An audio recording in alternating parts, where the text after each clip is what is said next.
And we are here today to talk about entrepreneurship. And the co-founder of Launchpad is here today to talk to us about entrepreneurship. His name is Gray Somerville. And so we're going to talk about innovation in companies and how they give an opportunity for employers and employees to achieve breakthrough success. In this session, Gray Somerville combines storytelling and theory to explain what entrepreneurship is, why it matters to both employees and employers, and how to make it happen. He will share case studies from how he has helped corporations to be more innovative through encouraging employees to embrace entrepreneurial techniques within their working environment. Please welcome Gray Somerville.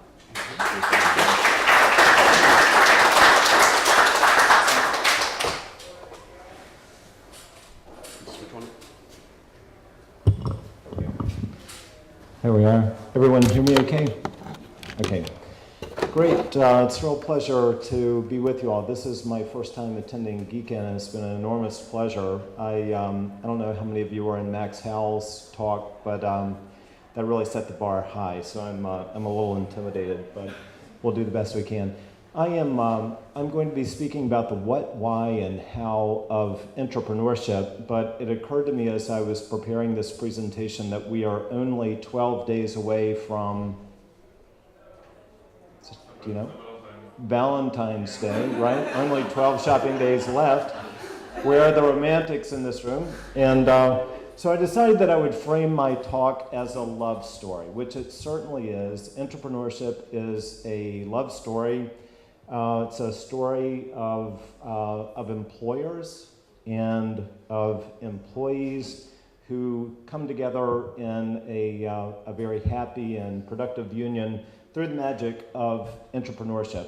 This is as cute as it's going to get. Okay, so don't worry. We're gonna transition fast, but let's begin by answering the question, what is an entrepreneur? And before I kind of go in and give you the answer to that, just quick show of hands, if I called on you now and asked you to give kind of a simple, everyday definition, how many of you feel like you could give an answer to what is an entrepreneur? I won't call on you, but okay, all right. Some, about 30%. It's a legitimate question for me. How many people are even familiar with this word? Let me put it to you a different way. How many of you have heard the word before, even if you don't feel like you could define it? Okay, so maybe 60, 70% have heard the word, and maybe about a third feel like you could answer. So the term was coined by a guy named Gifford Pinchot exactly 40 years ago, 1978, and he referred to it as an intracorporate entrepreneur, and he kind of mashed that together to make it entrepreneur. I find that saying intracorporate entrepreneur doesn't help people, so I just call it an internal entrepreneur, which I think is a little more intuitive. But this is a person who is an employee of an established organization. What really is distinctive about an entrepreneur is that this is someone who, for reasons that I'm not sure I totally understand, look beyond the constraints of their standard job description and seek opportunity for making an impact on their organization, for being change agents within their organization, again, kind of beyond whatever was part of their standard job or their career track. And not only do they seek those opportunities, but they actually execute on those opportunities. If you want to get your entrepreneurship badge, you need to not only have an idea, you have to find a way to actually turn that into reality. So that's what an entrepreneur is, an internal entrepreneur within an established organization who's constantly looking for those opportunities kind of above and beyond your job and making them happen, okay? I want to walk through some examples just to kind of clarify this. So does anybody have any idea who that is? Do you recognize that face? Pardon? Darn, no. Good looking guy, but not me. No, this is Paul Buchheit. Does anybody know that name? Paul Buchheit, okay? Paul Buchheit was employee number 26 at Google, and he is the creator of Gmail. Paul Buchheit had been kind of thinking about web-based email since his days in college, got a job at Google, was working on one assignment. That assignment got done. I guess it was probably like, Larry or somebody who asked him what did he want to work on next, and he put forward this idea of making a web-based email system, and they let him run with it. That was really kind of something else, and lo and behold, it became Gmail, which has to be one of the most noteworthy products that Google ever created by this guy. I love this picture just because all of us who work anywhere know a guy that looks like this. He's sitting way over there in the cubicle farm somewhere. And I just like the thought that that guy who nobody knows his name, and he just kind of slips in and out of the building, that guy might be the creator of Gmail. Who knew, right? Here's some faces that you shouldn't know who these people are, I don't think, but this is a guy named Mike Bonin. I used to work with Mike at a company called LCC International. LCC International started out as a wireless engineering services firm. They designed a lot of the early cellular networks across the country. There was a bunch of engineers. They would do these contracts like that. Mike was sort of a sales guy, and he saw the opportunity for developing a new line of products that were test and measurement equipment for the cellular industry. You had engineers designing stuff, you needed test equipment to see if their designs actually work, and that stuff didn't exist back in 1995. And so Mike seized on that opportunity and grew a brand new division of the company, of this LCC International, that grew to be a $50 million a year revenue stream. That eventually, kind of at its peak, that was about a third of the total revenues of the company. And the thing that was great about this was that was life-changing for Mike. Mike had a 40-foot yacht down at the Capitol Yacht Club in Washington, D.C., and it was transformative for the company as well. A lot of his big achievements came just a few years before the company went public, and the valuation of the company was significantly boosted by what Mike had done. And so when I said earlier this is a love story of the way that employers and employees are coming together, think about what it was like for the owner of that company, a guy named Raj Singh, to have one of his 1,500 employees kind of step forward and make such a dramatic impact on the company.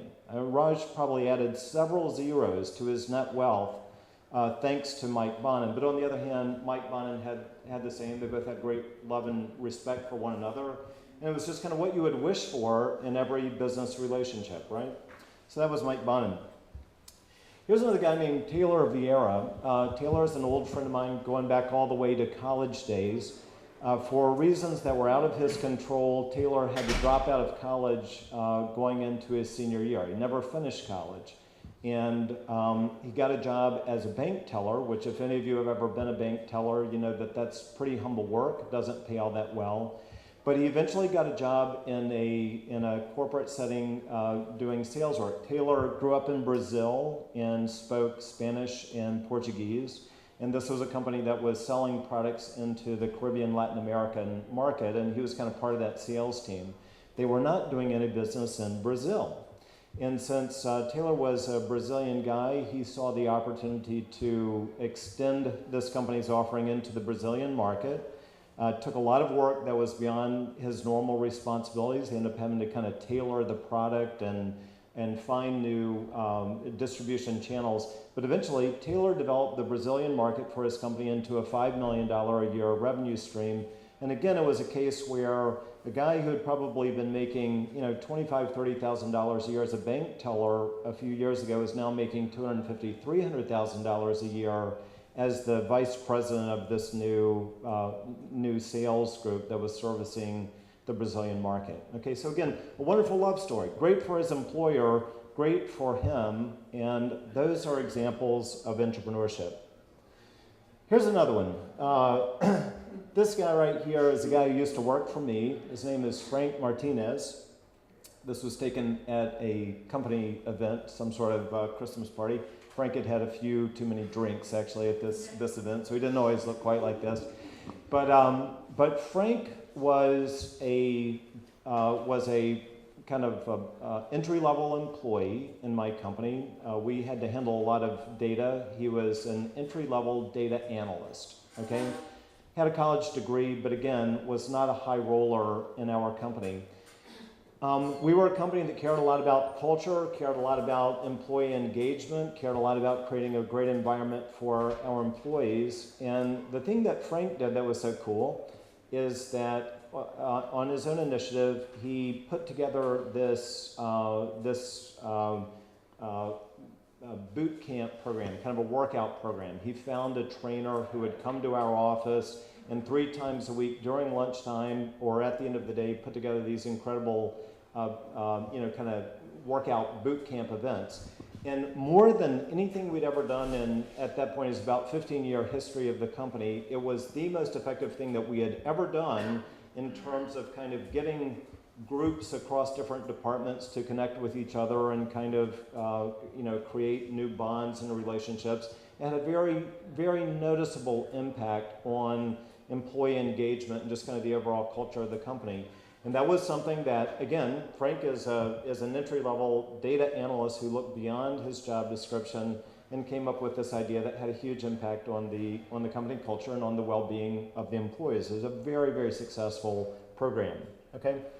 So all of these are examples of entrepreneurs. I would just kind of highlight that their activities fall into these 3 broad categories of innovation. So Frank was doing something that improved our existing business operations. We had programs at my company for engaging and working with our employees to kind of make things good. We had kind of wellness activities going on, but Frank added to that, improved upon that. Taylor here took an existing line of business, an existing product category, and expanded it into an entirely new market. And Mike created an entirely new line of business. So whether it's improving something that you're already doing, expanding something you're doing into a new market niche, or creating something new altogether, these are all examples of entrepreneurship, okay? I want to give some counterexamples. These are the happy stories, the things that went right, where the love story had a happy ending. Let's take a look at a couple that went wrong. Does anybody know who this is? That's Wozniak, Steve Wozniak, right? You may know this backstory, but Steve Wozniak was a very reluctant partner to Steve Jobs. You know, Steve Wozniak was the one that created what became the Apple computer, had done all of the engineering and early design work on that. And does anybody know where Wozniak was working at the time that Jobs was trying to talk him into starting a company? He was working at Hewlett Packard. He loved Hewlett Packard. It was his intention to work for the rest of his life at Hewlett Packard. And he knew that he had this great new invention, this personal computer that he put together.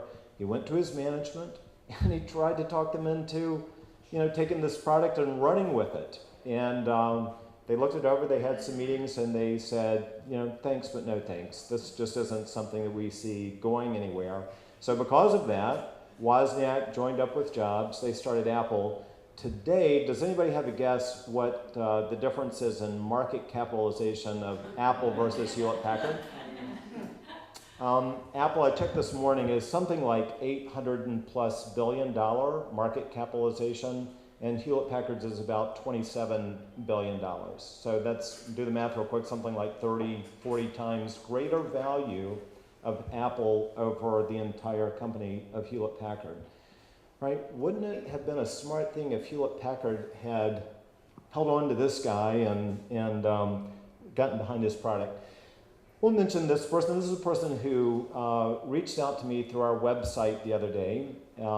He works for a very large Fortune 500 company that you would immediately recognize the brand, and was looking for job opportunities because at his company he said that he had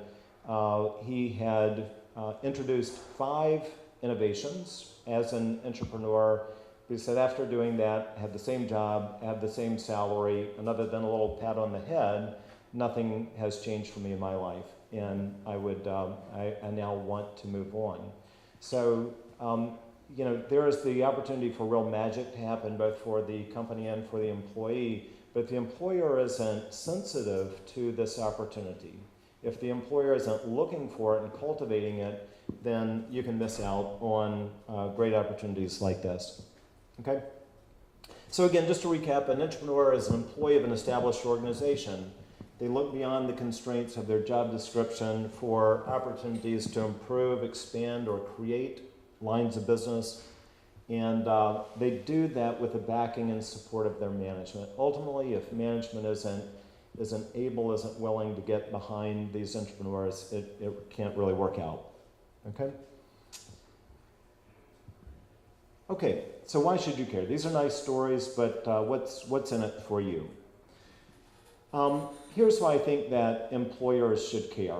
Is first of all for culture. If you are a leader of any sort, corporate leader or any other, you know that there's almost nothing more important than the culture of the organization. It's your, I would say, job one for a leader is to create and maintain great culture. And by cultivating entrepreneurship, by responding appropriately to the entrepreneurs, by ultimately having stories to tell, like the Paul Buchheit story, like the Mike Bonin story, like the Taylor Vieira story, you do amazing things for your company. The next employee in hears those stories and know that there's the potential to do big things within your organization, which kind of dovetails to the next thing, which is innovation. I think that more and more everybody is aware of this, but innovation is not optional for a company. Let me get you to help me out with this. What do you think is the average lifespan of an organization in America today? What's the average lifespan of a business in America? Would you guess? Less than a decade. Okay. Yeah, 10 years. 10 years. That's exactly right. It's exactly 10 years. Let me ask you this. Let me share this with you. It's a hard question it's hard to pose the question. But if you were a company that had just been listed as a publicly traded company, so this means that of all the companies in the world, you are among the elite of the elite. It's to the point that you were able to go public.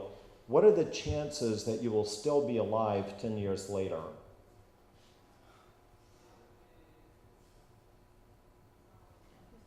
What's that? 10%? That's a good guess. It's 50-50 chance. 50-50 chance. That's really striking to me. I'm in Charleston, and we've recently had a homegrown company, maybe about 3 years ago, a company called Benefit Focus, go public. And it's a wonderful success story. And it's really striking to look at, they now have this big campus, they hire about 1,500 employees, so many, it's a huge boon to the local economy.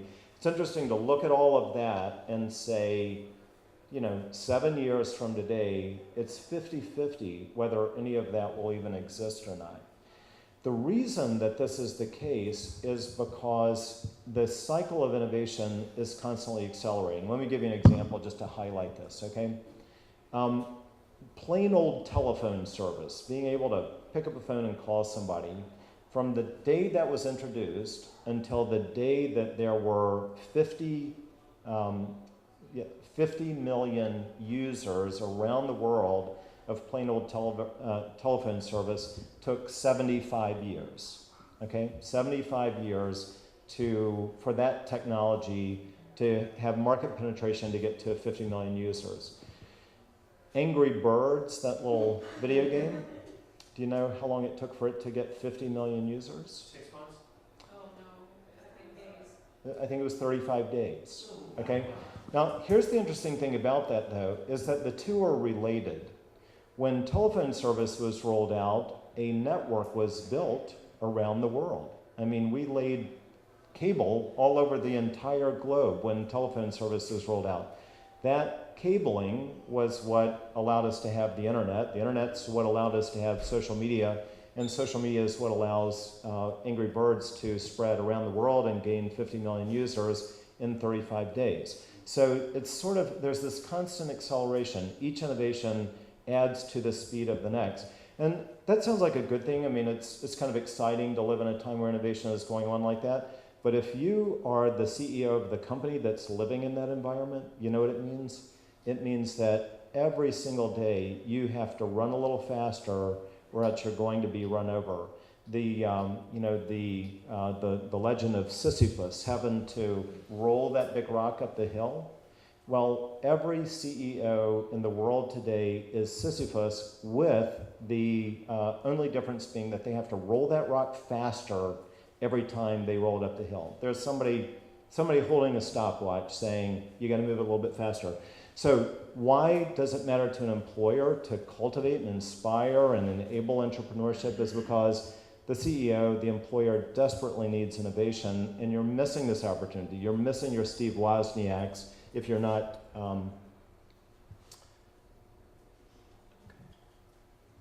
Oh, sorry, I let my thing time out.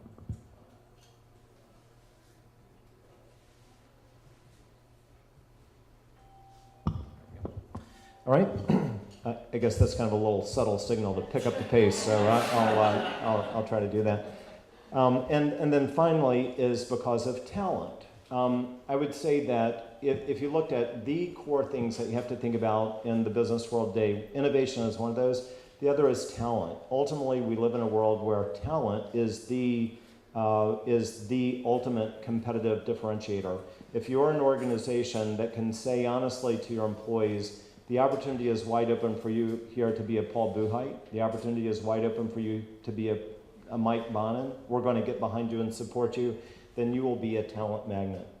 For the employee, the reasons that employees should care about this is, you're familiar with the Daniel Pink thing about, kind of what really drives motivation. And so autonomy. The ability to have the invitation to look beyond your job description, to feel like your employer is saying to you, join me in thinking of what we can do to make the most of this opportunity, and if you've got the good idea, you can run with it. Mastery, the fun of learning something new. Again, if any of you were in Max's talk, and to just hear him talk about going from being a chemist to a software developer and then creating something that made an impact on the world, just the sense of mastery and achievement, the sense of respect that you get through that, the sense of purpose, to feel like you made an impact, to be able to look at something that now exists that didn't exist and say, that wouldn't be here had I not seen that opportunity, had I not initiated on it. And then finally, and I don't think you can overlook this, is the financial impact. All of the stories that I shared earlier are of people who, because of their initiative, because of their creativity, they made a step change, if not a couple of step changes, in their actual, in the actual financial reward that they enjoyed. All right, so again, entrepreneurship brings employees and employers together in this really synergistic, really wonderfully harmonious, beneficial relationship. Okay?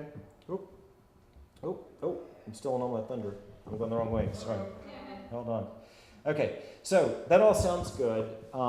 If you are an employee, you might be sitting here today saying, I've been thinking about quitting my company and going and finding another job. Maybe this inspires you to say, hey, maybe I should look for my opportunity as an entrepreneur within the company. If you're an employer, this may be something that's giving you a little bit of a wake-up call to say, what am I doing to inspire and encourage entrepreneurship within my company? But I think whether you're the employer or whether you're the employee, a very natural thing to say is, or to be feeling is, that all sounds good, but what if it's a total disaster? What if I fail? Which reminds me of the opening scene of School of Rock. How many of you have seen School of Rock? Everybody? If you haven't seen School of Rock, leave now and go watch that movie. That is the priority for the day. School of Rock, Jack Black plays a character named Jack who is a rock and roll fanatic, and he's got his own little band, and he is super passionate about it. And the movie opens up with this scene in this kind of smoky little dive of a bar, and Jack and his band are playing their music, and Jack is into it, just like you can't believe. And he's getting really carried away on his guitar, and he's just kind of in his own world. He's lost in his passion. Meanwhile, the audience is not so excited about it. They're kind of texting back at each other saying, these guys suck, let's get out of here. It's a very unimpressed audience. So this combination of Jack being so excited about it and his audience not kind of leads to this event. I don't know how well you can see that with the lighting, but Jack tries a stage dive, and basically there's nobody there to catch him. Okay, so oh, bam, that's his head thudding on the ground. All right, so so here's the thing: is that about 90% of innovations end just like this, right? It's just a big stage dive with nobody there to catch you. Yeah, and I think that both the employers and the employees are very, kind of intuitively aware of this risk and are terrified by it. It's easy to imagine why the employee would be scared about this, going out on a limb, maybe ruining your reputation. What may not be as intuitive, but is just as real as how the employer feels about this. If you try to put yourself in the shoes of the CEO of a company with 1,000 employees, or 100 employees, or 10,000 employees, and just imagine what it's like to sort of, pull that alarm that says, everybody go innovate. Well, the risk is that people are actually going to try to do it. And they're all of a sudden going to be coming back to you with ideas, and you got to have answers about what to do with those ideas. You start to worry about that. What if their ideas suck? And you have to tell them that. And you have the exact opposite effect of kind of disappointing your employees. What if it ends up just being a big distraction? Really, as a leader, you should be getting people focused every day on the number one thing, and now maybe you're just creating confusion in the ranks. So employers worry about hitting the floor, employees worry about hitting the floor, and kind of the ultimate question is, how can I gauge entrepreneurship without ending up like Jack, without just doing a big belly flop on the whole thing, okay? So I want to go through 3 recommendations. First of all is just recognizing the need.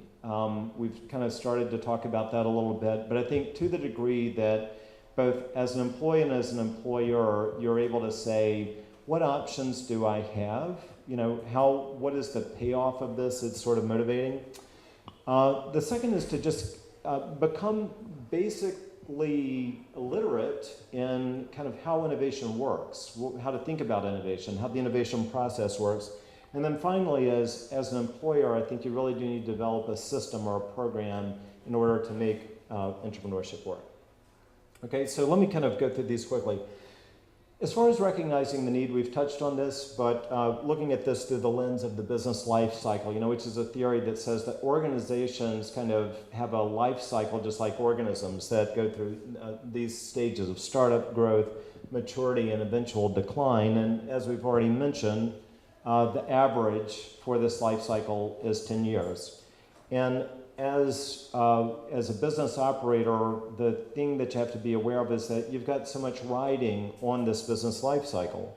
You've got your own, you've got yourself and your family. You've got your customers. You've got the wealth of your investors and advisors. You've got your reputation as a business professional riding on this business life cycle. And the risk is that this moment is coming sooner rather than later, that you're going to be disrupted, that you're going to be overrun by the competition.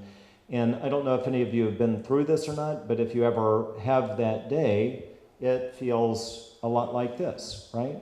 Any of you ever been in a company when just kind of the rug completely got pulled out from underneath your feet? I have.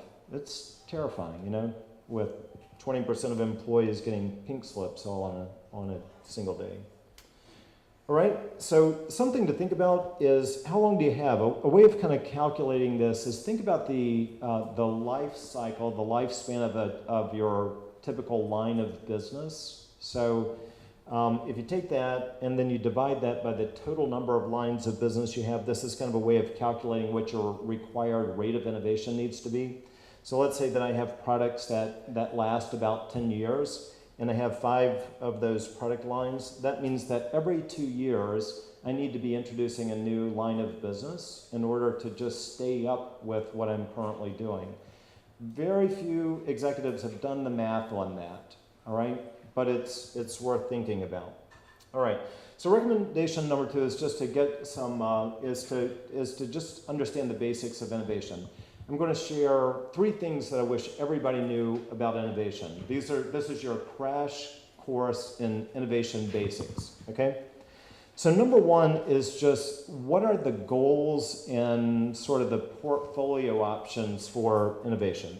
All right. So again, looking at this through the lens of the business life cycle, you can see that up to a point, we are in business and things are going pretty well to us. Up to the top of this curve, one of our key goals is just to make the most of the business that we're in. It's a big deal to find something that works out there in the business world, and you want to make the most of that.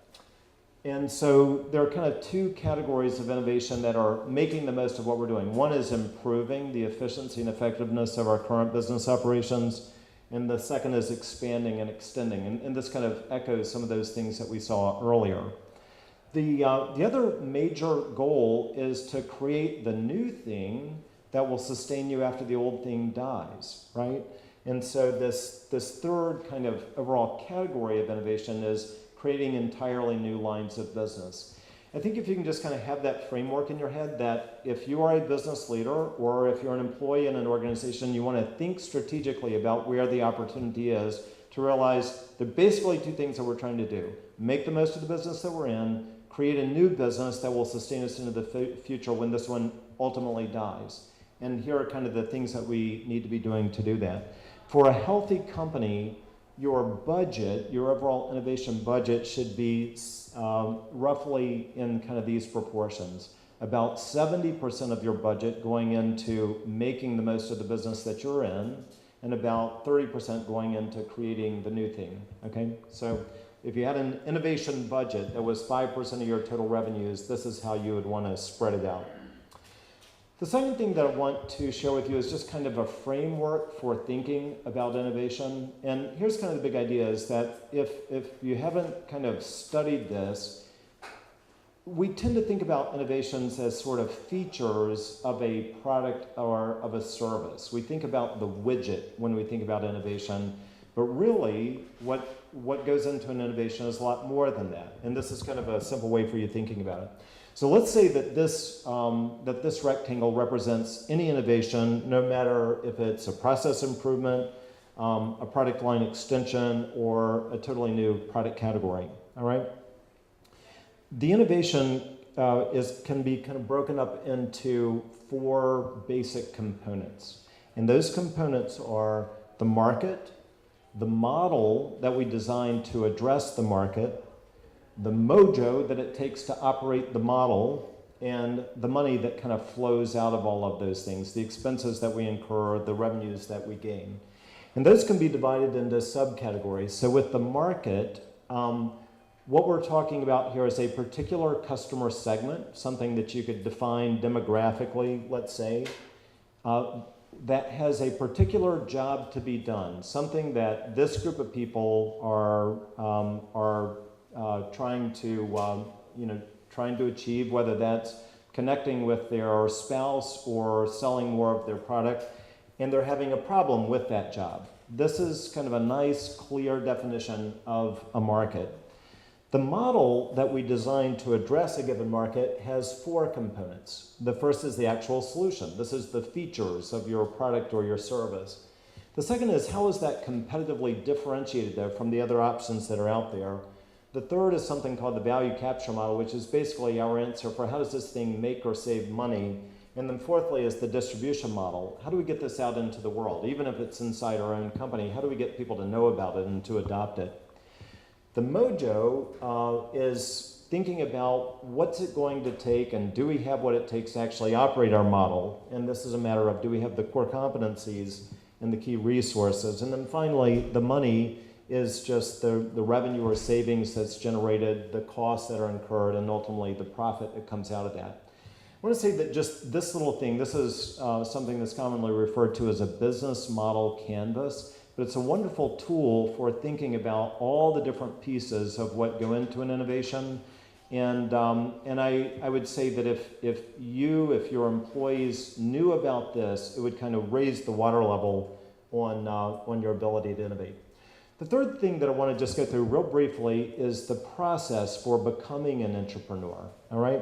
There are 6 basic stages of this process. So number 1 is finding a good idea, then getting management buy-in, then kind of following that framework that we were just looking at, testing the market, testing the model at a conceptual level. This would be like a low-resolution prototype. Testing the model reality, this is actually building a minimum viable product and putting it into the market, and then testing the mojo or the scalability of the innovation, okay? So in the interest of time, I'm going to skip through a lot of the detail on this, but just understanding that there is a process and what goes into that is a very, is something that both management and employees need to know. How do we go from this cluster of assumptions that we call a business idea and turn that into a fully validated reality? Again, if your employees understood that better, your chances of success would go up. All right, the final thing that I want to say is that I really believe that if you are an employer, if you're a business leader, it's not enough to just say to your team, go make good things happen. There needs to be a programmatic aspect of this to kind of responsibly be managing your opportunity. And I want to just kind of say, here are 9 things to think about if you are designing a program, all right? So number 1 are goals and objectives. I think it'd be good for you as leaders of your organization to put out quantifiable goals. How many goals might look like participation goals? What percentage of our employees do we want to see participating in the program? Goals might also look like productivity goals. How many ideas do we want to see come in? How many of those ideas do we want to see kind of advancing stage to stage? How many innovations actually making it across the line? What sort of return on investment would we like to see from those? All right? Process. I have suggested a process, but I think it's important for you and your organization to come to agreement. One of the biggest things that I see is that the employee has an idea and nobody knows what the next step is. And it just kind of becomes a logjam immediately. Nobody wants to have another meeting, and nobody wants to go into that meeting and just kind of fumble around and not know what to do with it. So clarifying what the path is in advance makes things flow. Next is just clarifying key policies. What about intellectual property? If I bring you an idea as an employee, who owns the intellectual property, right? What about if there's time to be used to work on my innovation project, how do I get to take that time? Does that count against my PTO? Do I have to just do it on my own time? How does it work? Things like that. Defining in advance what our innovation evaluation criteria are. I think if management can say to the employees, look, here's the scorecard that we are using when we evaluate your idea, it's going to avoid a lot of those really painful moments when the employee felt great about their idea and you think it stinks. You can let them self-evaluate a little bit, and it becomes a coaching opportunity, help them see, here's why this idea wasn't a fit, as opposed to just a real painful feeling of rejection, okay? Clarifying key roles and responsibilities. You're going to need 1 or more people who are in the role of evaluators. Maybe you need people in a role to be kind of subject matter experts or coaches, thinking that through and just kind of having answers up front. Defining your innovation resources. It takes time and money to innovate. There's no getting around that. If your idea is that I'm just going to open the door and all this is going to happen without any impact on your budget, I wouldn't start, okay? So you need to set those things aside and be very explicit about them up front. Quick thought, a little quick tip on the time element if you're a business leader. Think about it just the same way as you do your vacation policy. Right now, you set aside a big chunk of hours for people to take PTO time. Set aside a small chunk of hours that is innovation time and allocate that, just like you allocate vacation days to someone, allocate innovation days to them that they can coordinate with their supervisor to take an innovation day to work on their project. Otherwise, it's really not very realistic to even begin the process. What kind of incentives are there? What's in it for your employees? What will the total budget be? And then finally, how will we monitor and continuously optimize this? Okay? I want to just kind of conclude real quickly by just giving you a quick peek at the Launchpad platform. You can see that there's a lot here, and basically Launchpad, the company that and this is one of my co-founding partners, Laura Knotts here, The point of Launchpad is to take all of this, which unfortunately is complicated, and to make it simple and affordable. All right, and let me just kind of show you quickly how we've done that.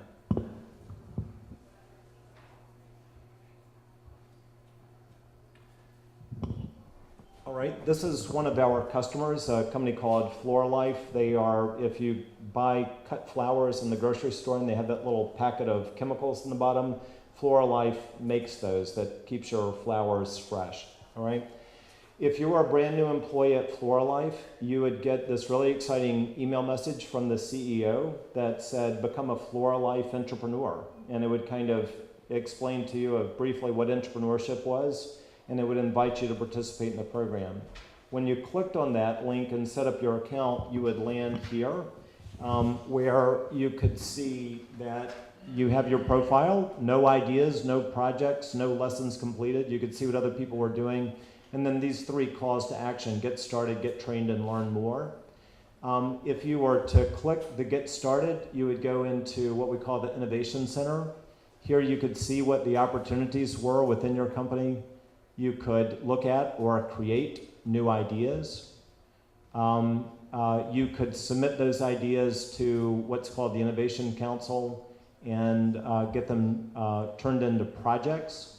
And if they became a project, you would then have the opportunity to advance through these stages of finding your good idea, getting management buy-in, testing the market, and so forth.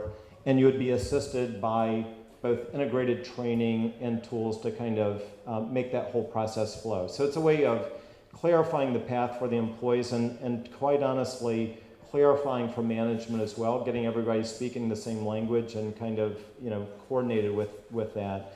So it becomes a very thoughtful program for making entrepreneurship happen, but in a very simple and accessible format for management and for employees. So that's all that I wanted to share with you, and I look forward to taking any questions that you have now. Thank you. So, Gray, I've got a question for you. Yep. So, with the companies that you consult, is there an incentive for patent submissions? I mean, you and I talked a little bit about that's kind of the route that where my company is taking things. Right. But how does that fall with the general portfolio of folks that you work with? We do not have any clients at this point. Let me just give you a quick background. We do have clients, sorry. We do not have any clients right now where that's an issue, where kind of patents are a huge part of what they are thinking about. Give you some quick background on Launchpad. This grew out of just out of a passion project. I was Intrapreneurship. I was an entrepreneur before I became an entrepreneur. The combination of those things were very transformative in my own life. I was always kind of a natural-born do-gooder. I worked in nonprofit organizations up until I was nearly 30 years old and was kind of dragged kicking and screaming into the business world because I had a wife and 2 children and had finally woken up that I needed to pay the bills.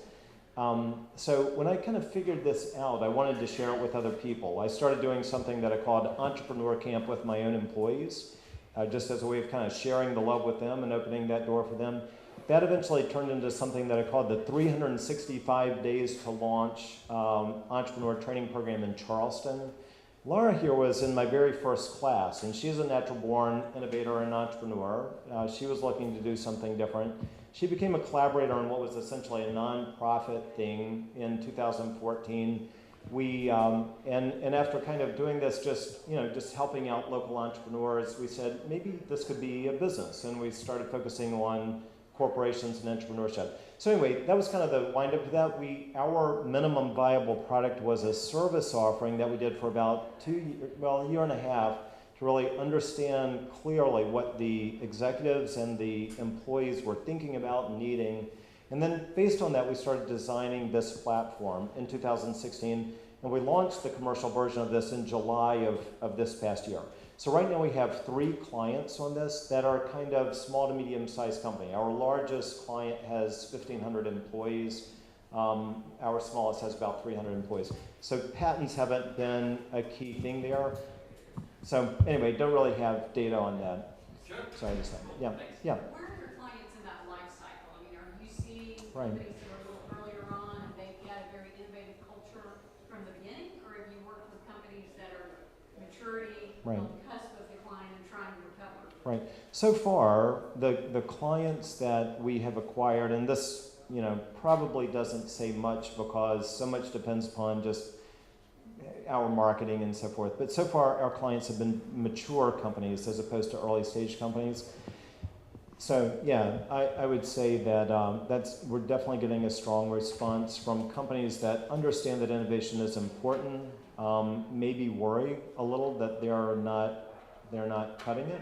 Want to improve the culture. So So you mentioned the example about the telephone, that infrastructure had to be put in place Right. before some of this more rapid Right. innovation would take place. Have you seen that type of scenario with any of your clients? can you restate the question? I'm not sure I would follow. So my assumption is we really need to see that infrastructure in place before innovation Oh, can happen. right. So if you had a client that came to you and did not have that infrastructure in place, how would you approach that situation? Well, I mean, our program is, if you're talking about the infrastructure for enabling innovation, our platform is that infrastructure. We are we're the whole system in a box, ready to go. And it's had a huge impact. For our clients who have done this, it has been absolutely transformative. I mean, it was really cool for us because, we're entrepreneurs and this is our big dream and we're putting it out there. But at Christmas, we, almost on the same day, we got an email message from the CEO of this company just raving about what a big deal it had been for him and for the leaders of the company to be able to send these email messages out to their employees and to be able to deliver on the promise kind of implicit in that email. And then we got an email from one of the employees who had been participating in the program, just said what a huge deal it was for him to have had this door open and that he was actually kind of getting a platform for his ideas and getting support for those ideas, getting recognition in places he hadn't before. So that's the magic that we are working very hard for. Yep, absolutely. One more question, Yep. and then we have to wrap up. Sure. So the training videos you had on there at the different stages, are those videos you've created? Or Yes. Okay. Mm-hmm. Yeah. They're great too. I want to tell you, our training rocks. That's no joke. I'm telling you, we get more positive feedback about just the quality of the training and just making the stuff accessible, So it is really fantastic. Okay, thank you.